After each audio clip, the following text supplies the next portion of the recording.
Alright guys, well, it's been a while since I've made a video.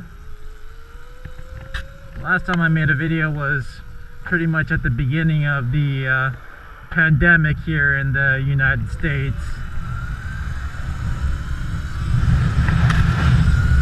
In that last video I was still running clip-ons and a more street setup. I don't know if I was running the Supermoto wheel set or if I was still waiting to repair the spoke. But yeah, today is actually the first real ride out with a new Lightspeed battery.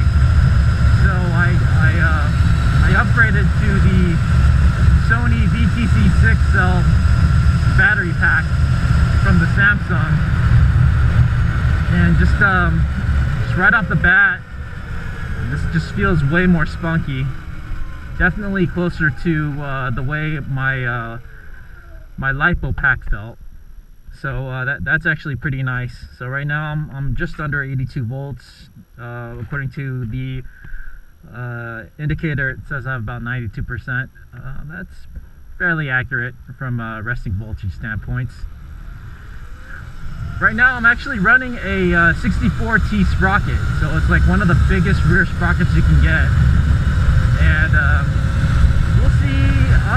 I'm not comfortable doing a top speed test on this thing just because it's you know, mostly bike parts. But I mean, there have been plenty of people who've gotten into the 80s with the factory size sprocket. So I mean, there's a lot of references to see what this battery pack can do with the ASI controllers, either the BAC 4000 or 8000. Also, like before, I was running a steering damper, which kind of helped out with the stability at higher speeds.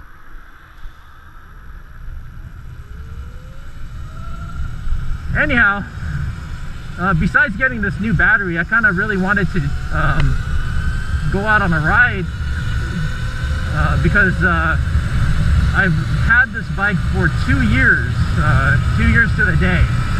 So on August 23rd of 2018, I was actually in El Segundo at Lunicycle to pick it up.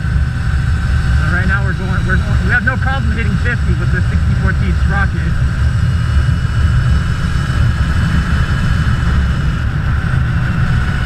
I love being geared really low. It makes the bike feel like it has a lot more power, and I would highly recommend going with the biggest sprocket you can possibly go with in the rear if you're going to be going up to 72 volts, because I mean, really, there's no need to be going 80 plus miles per hour on these bikes. And if you can't sustain that speed, it's kind of ridiculous because you're not going to be going fast for very long. So I feel like just having the low end grunt from having a huge rear sprocket is just more usable power, and it's something that I would recommend. So I mean, in suburbia, being able to hit 60s probably makes a lot of sense. If you live in the city, you don't even really need to go that fast.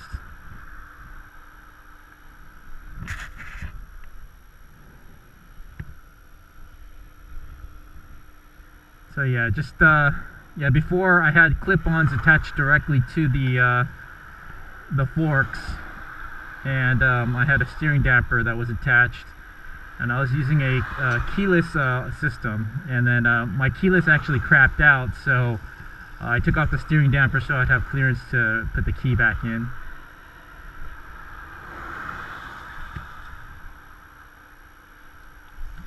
Let's roll. Also, I am not running an NXT display. I wish I had one.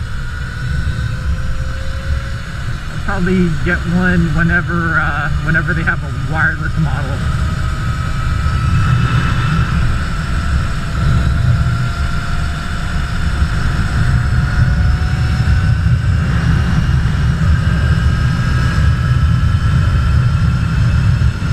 Oh yeah, no problem hitting 60. Oh wow.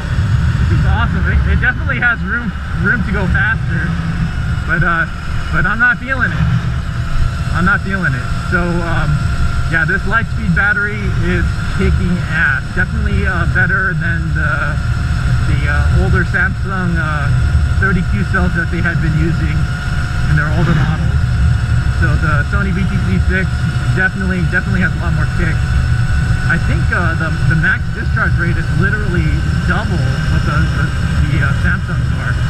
So it makes sense. Like, I'm totally pulling away from all these cars. And my speedo is a GPS speedo. The GPS sensor is up here.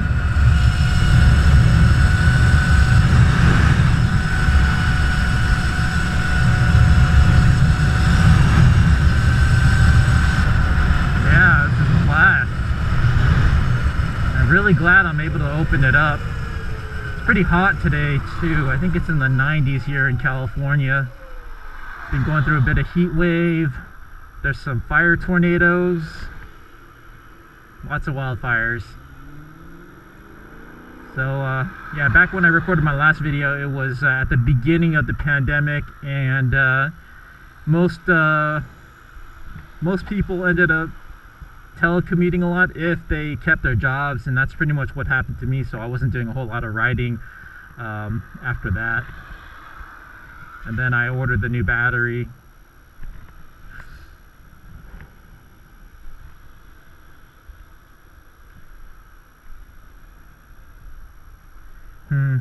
I don't know if I'm ever going to be able to turn left because there's no cars here.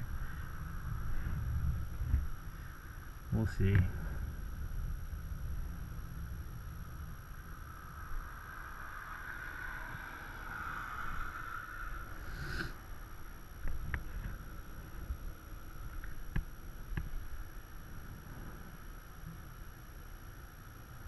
All right, rock and roll.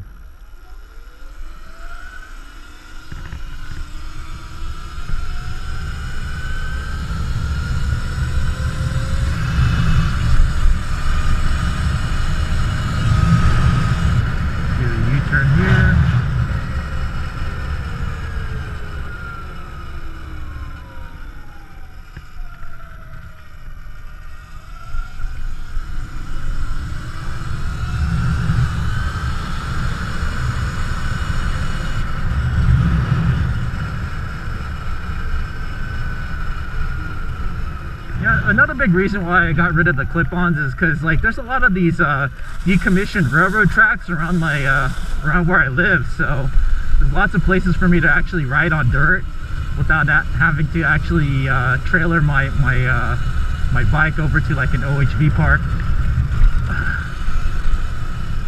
So it's a lot of fun just getting out here.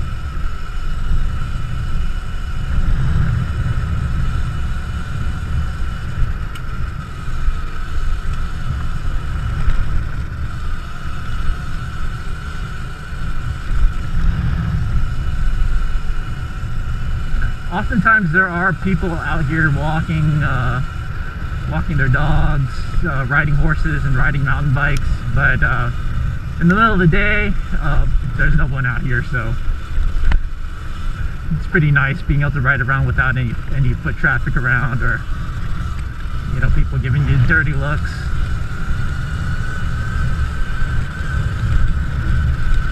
Yeah, it's so much fun. When I was doing just commuting all the time, it made more sense to have the Supermoto wheel set and have a some more road type setup, especially when I was putting on about 30 miles a day.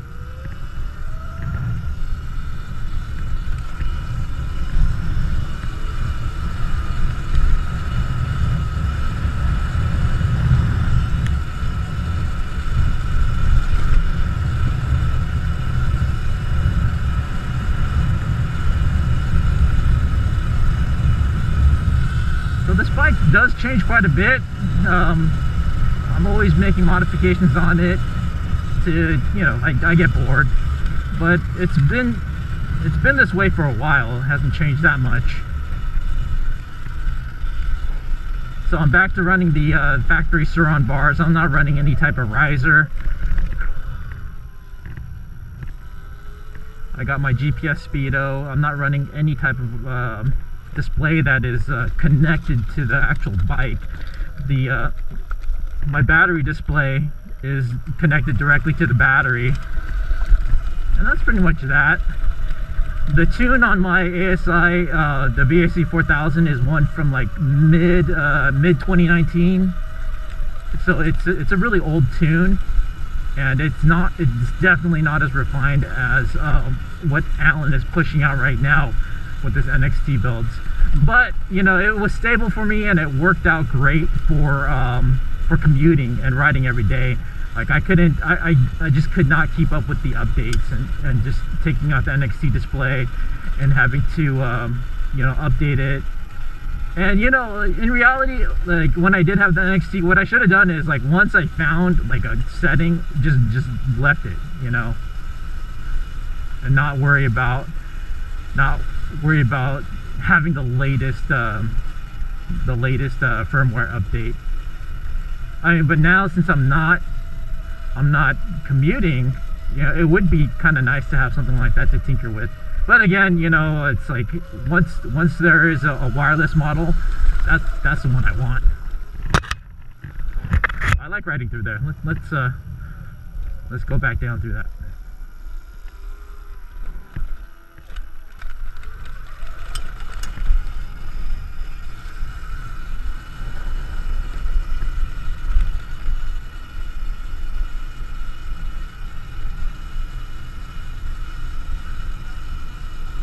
So this just goes along the side of decommissioned railroad tracks, and there's the reason why I'm not riding up top by the railroad tracks is mainly because there are some trees that were knocked down that are blocking it, and I would have to actually get off the bike to go around some of them, but I don't see them. Maybe they moved them. Oh, there's one right there.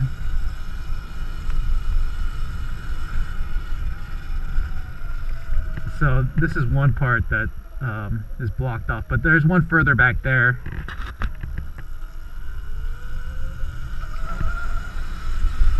So yeah, it's definitely a blessing to have all these dirt trails nearby.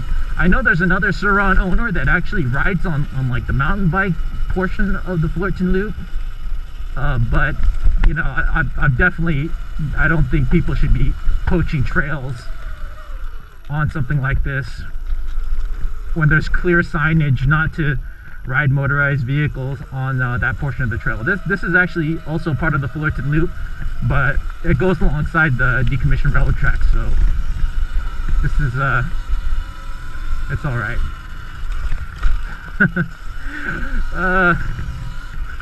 Forgot that was there.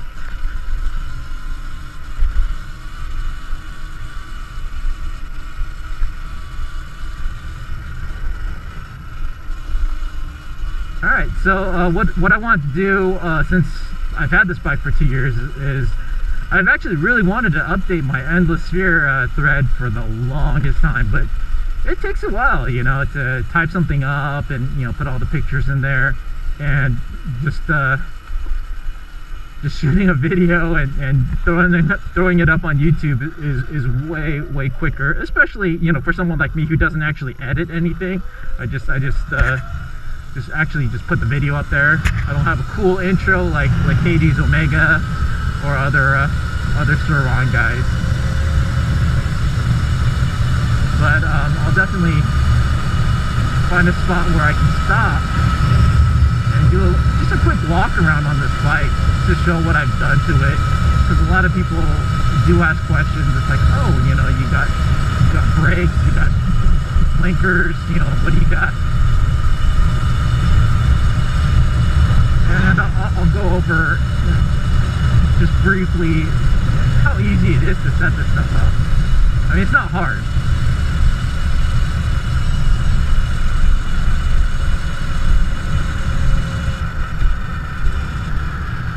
Alright. Not a bad place to stop.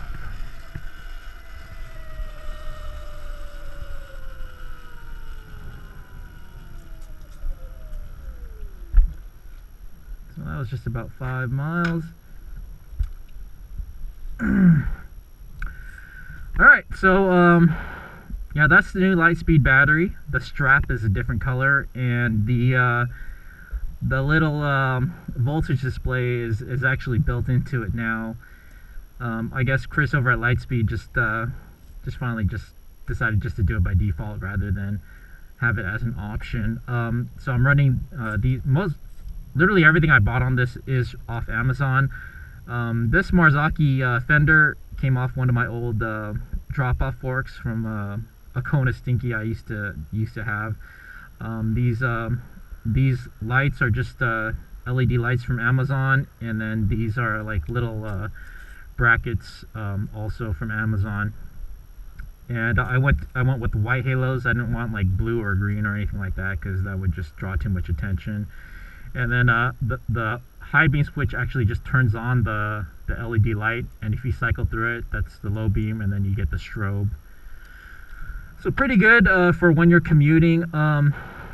These are the LED strips, and I used to have them semi wrapped around the stanchions, but it didn't work too well. Like the ones that I saw photos of when I purchased them, they were actually hollow, so you could run a zip tie through them, but these ones are solid, so I couldn't figure out how to get it to stick around the stanchion securely without it popping up every couple of days. This is a nice crane bell from Japan. Because this headlight switch is actually working my headlights, I don't have it set up for the eco mode, so I just have this really generic handlebar switch, which actually came with the lights to run my eco and sport mode. And then this is just a GPS speedometer, and the odometer only shows 1,783 miles. That's because I've gone through various displays, but the bike itself has well over 10,000 miles. I'm still on the first primary belt, and I'm on my third chain. I wish I'd gone with an O-ring chain first, because the O-ring chain just is way more resistant to stretching. And as you can see, I'm running that huge 64T sprocket, which it's great. I always recommend people to put a little line there just to make sure they can take a peek at it so it's not backing out. I am running a lot of preload on this. I do bottom out here and there when I'm riding on something rough, or if I have my kit up front. And then I got one of these bars that, whatever they're called, support bars for these brackets. And before I got this bar, I was like really reluctant to stand on these pegs. I know it's pretty sturdy, but having seen people actually break these, I was kind of worried about it. So I ended up ordering one of these off eBay. These I also got off Amazon. These pins, you do have to thread lock them in, otherwise they're going to disappear. So I'm running the Shinko 241 trial tires in the rear, 19 by 2.75, and up front I'm running the V-rubber trial tires, 2.5 by 19. Main reason is because when I was running the 2.75s all around, I was getting a lot of scrub on the fork. You can see it more on this side. So yeah, it was causing some issues. And then as you can see, I'm running a Magura MT5E and just some generic floating rotors. The MT5Es that I'm running up front, I did that primarily because my master cylinder was leaking. And this master cylinder on the rear brake is not doing too well either. Definitely needs a bleed. But instead of rebuilding the other one, I figured it would be better to go with a actual micro switch brake sensor. So there's actual like microchip clicky thing, more similar to a motorcycle. So if you take a look at the actual brake, and that clicking sound is the brake light relay. So lighting wise, a lot of people get a little scared on what to do, but it's not that difficult because you can tap into 12 volt in 3 easy spots. So in the factory headlight harness, if you just trace the headlight harness, that's 12 volt. If you trace the tail light harness, that's 12 volt. and the USB that should be here that I got rid of just for more space. You can also tap into that.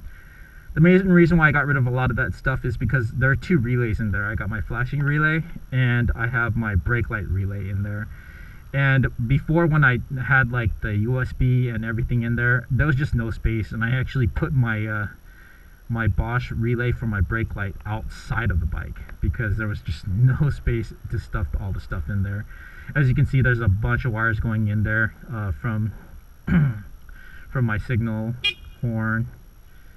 So, and you know, if I could do it again, I would get a higher quality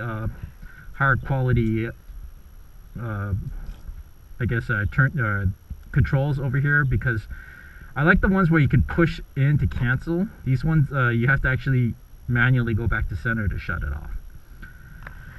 So I'm running just a generic throttle, and I just basically cut the wires, got rid of that throttle box, and then soldered on to the connector, the 3 wires. It's all the same color, so it's pretty easy.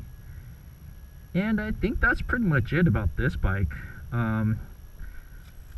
You know, I don't do wheelies on it. I don't go crazy. That's probably why my belt hasn't need to be replaced. I mean, these tires are lasting a very long time. I was running a Supermoto wheel set for maybe like 5,000 miles, so that's a big reason why there's not a whole lot of wear on these tires. It would be great if someone made a rear brake rotor that was just bolt-on, where we didn't have to buy either the proprietary one or re-drill the bolt pattern. And that's pretty much it for this bike. I mean, 72 volt ASI. I am using like the version 1 brackets, and I have them mounted towards the rear so that it's more in line with the frame of the bike.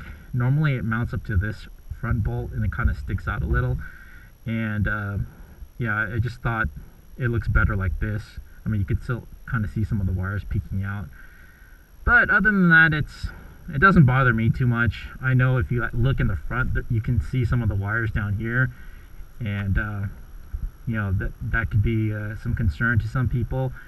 And you know what my answer is to that? Just spend the extra money and get the BAC 8000 and just fill up that whole gap with controller. Or you could pull a Hades Omega and buy a 2000, then a 4000, and then I suspect he'll end up getting an 8000 later on, but we'll see where that goes. I'm still using the factory RST fork. It did have a lot of stiction issues at the beginning, but what I did was in this left fork leg, you can replace the spring with a RockShox Domain dual crown spring. So I replaced it with the extra firm one. You can see I kind of messed up the cap right there because I didn't unthread this before removing that. And once you do that, you just pull everything out, and then you can pull the spring out with some needle nose pliers, drop in the new spring, and there's a preload spacer that you need to remove, and then fill up that gap with a bit of PVC, 3/4 inch PVC, about 2 inches, to fill up that space. And then the fork just will always, like, it'll spring back up, and it's great. So the fork actually works pretty well for a RockShox knockoff. I know a lot of people are upgrading that, but I'm not riding it hard enough to need that upgrade. But yeah, another thing is, like, I really wish this fender wasn't so flimsy. I have some stuff down here that I taped up so it doesn't fold down, but when I hit something rough, this tire hits this all the time, and then sometimes I see like my plate and my taillight just like turned up if I'm going over some rough stuff. So yeah, I've seen some people with the extended fenders and with the little metal bracket. I might try that later on, but hopefully this wire can reach. But we'll see. I don't know. I've been thinking about de-lighting it, getting rid of all the lights, and just riding it off-road, mainly because, like, you know, I don't commute with it anymore, so it's kind of not necessary for me to have all that stuff.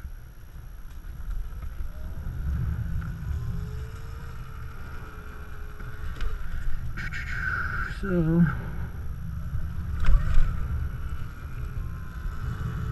know what's always fun? Riding downstairs. I like riding downstairs.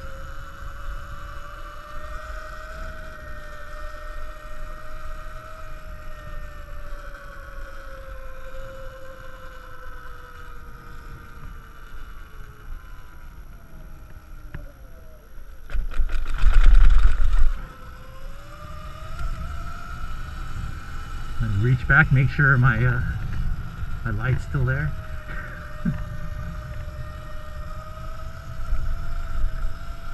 Whew, it is hot today. There is sweat dripping off my nose. But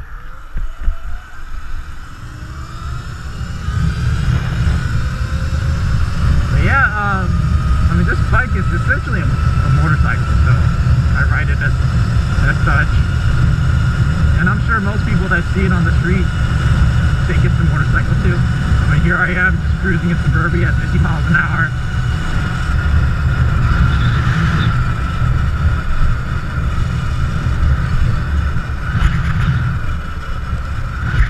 I would say if you feel like you need to upgrade the sur-ron from where it's at, then you're probably better off just buying a Zero.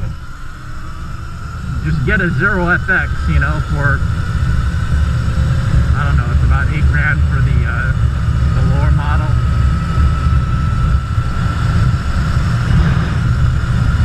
Because I feel like after upgrades, that's about how much you're going to spend on this bike.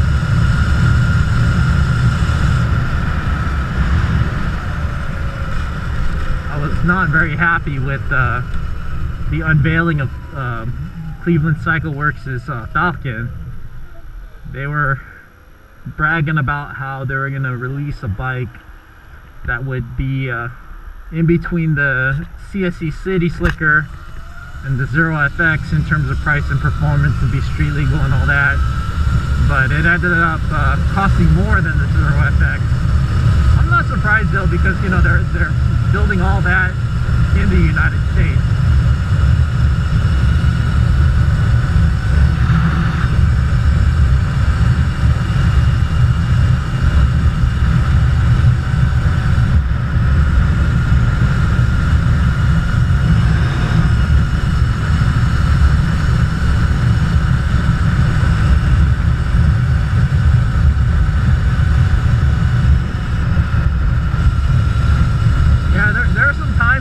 Did cause a lot of grief where, you know, I just wanted to sell it. I couldn't troubleshoot some of the electrical problems, but you know, when it runs good, it runs good, and it's like it's hard to complain.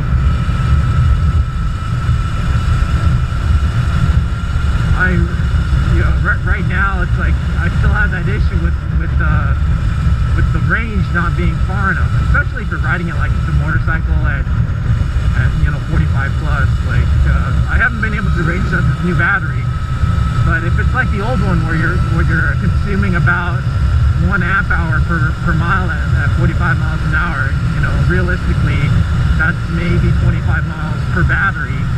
So if I'm carrying 2 batteries, that should get me 50 miles one way. And then if I'm charging it up at 12 amps with the Lightspeed quick charger, I would be able to charge them up in a little over 2 hours a piece. So I mean, for some people that's acceptable. For me, not so much. I mean, do they have a red light? All right.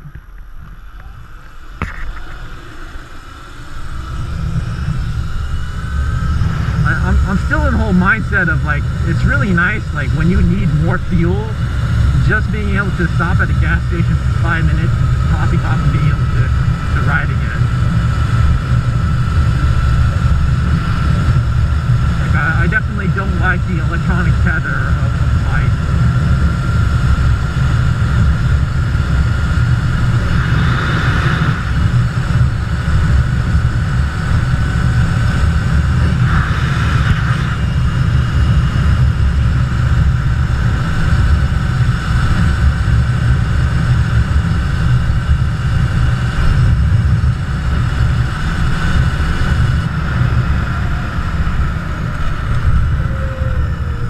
regenerative braking does, you know, 90% of my braking, as I've mentioned in my other videos.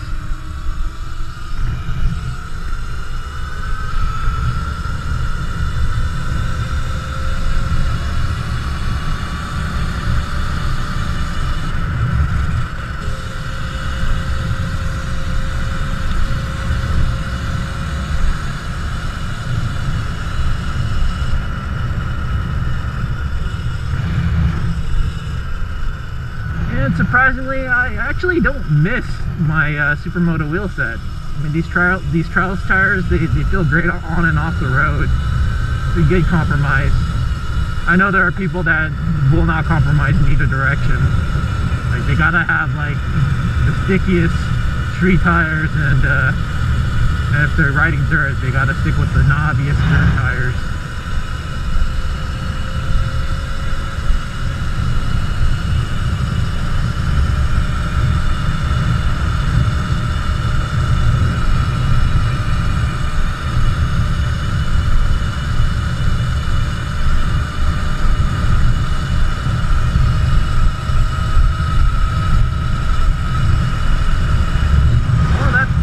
It for me. So I've had this bike for exactly 2 years. Of course, I ordered it before 2 years. I mean, I ordered it like in July of 2018, and actually, by those standards, I did get it pretty quick, because I understand now, if you order this bike, they sell out before they're even on the boat from China. So you know, if you are interested in the sur-ron and you don't need a motorcycle, and you know, you don't need to go super fast, and you don't need to go very far, you know, just order one. There's nothing like it at the price that it's offered at.